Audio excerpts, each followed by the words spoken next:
Currency derivatives का the end होने वाला है? क्या ये खत्म हो जाएगा? और ऐसा हम क्यों कह रहे हैं, इसके पीछे कुछ खास कारण है।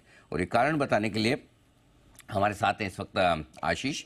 आशीष, बताइए क्यों लोग मान रहे हैं कि करेंसी डेरिवेटिव्स का कारोबार लगभग खत्म होने के कगार पर है? सर बिल्कुल खत्म होने के कगार पर है। और खासतौर पर अगर आप देखें तो अगर कोई रिटेल ट्रेडर है जो करेंसी में ट्रेड करते हैं तो इनके लिए काफ़ी नेगेटिव खबर है।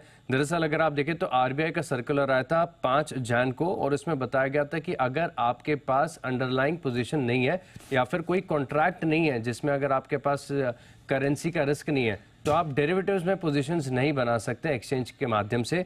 यानी अब सीधे तौर पर आप बताओ कि अगर आपके पास अंडरलाइंग असेट नहीं है, मिसाल के तौर पर अगर आपका इंपोर्टर नहीं है, एक्सपोर्टर नहीं है, सीधे तौर पर करेंसी से कोई लेना देना नहीं है, आप प्योरली हेज नहीं कर रहे, सिर्फ स्पेक्यूलेशन के तौर पर मान लीजिए कि आप डॉलर के फ्यूचर्स खरीद रहे हैं, तो आगे जाकर वो नहीं कर पाएंगे। ये सर्कुलर में निकल कर रहा है और ये काफ़ी नेगेटिव हो जाता है, क्योंकि ओवरऑल अगर आप देखें तो FY24 में NSE का जो टोटल टर्नओवर था करेंसी डेरिवेटिव्स का वो 1.46 लाख करोड़ के आसपास था, जिसमें अगर आप देखें तो जो प्रॉप ट्रेडर्स हैं इनका पार्टिसिपेशन तकरीबन 62% और रिटेल ट्रेडर्स जो है वो 19% है। सीधे तौर पर आप समझ लीजिए कि ये 62% प्रॉप ट्रेडर्स जिनके पास एक्सपोजर साबित करने का कोई तरीका नहीं है और 19% रिटेल ट्रेडर्स अब ये करेंसी डेरिवेटिव मार्केट से सीधे तौर पर बाहर हो जाएंगे।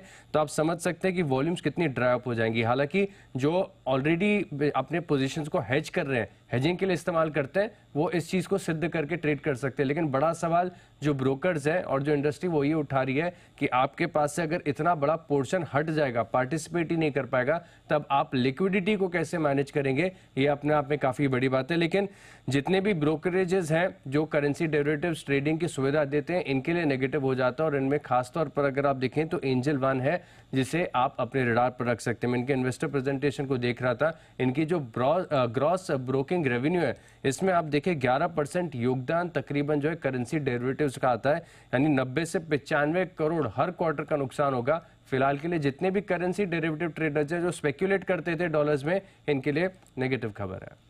तो जो हेजिंग के लिए इस्तेमाल कर रहे हैं सिर्फ उन्हीं को अब अलाउ किया जाएगा, एसेंशियली ये सर्कुलर ये प्रूव कर देगा। आप प्रूव कर पाएंगे कि आपके पास इसकी अंडरलाइंग है या फिर कोई कॉन्ट्रैक्ट है जिसमें आपके ऑब्लिगेशन बन रहे हैं करेंसी को लेकर, तब आप NSE या BSE के माध्यम से पोजीशंस ले सकते हैं। लेकिन सिर्फ स्पेक्यूलेट करना चाहते कि डॉलर ऊपर जाएगा कि नीचे जाएगा, तो वो नहीं कर पाओगे। ओके, तो स्पेक्युलेटिव ट्रेडिंग खत्म हो जाएगी। अगर आपको हेजिंग के हिसाब से अपनी पोजीशंस बनानी है तो फिर ये आप कर पाएंगे।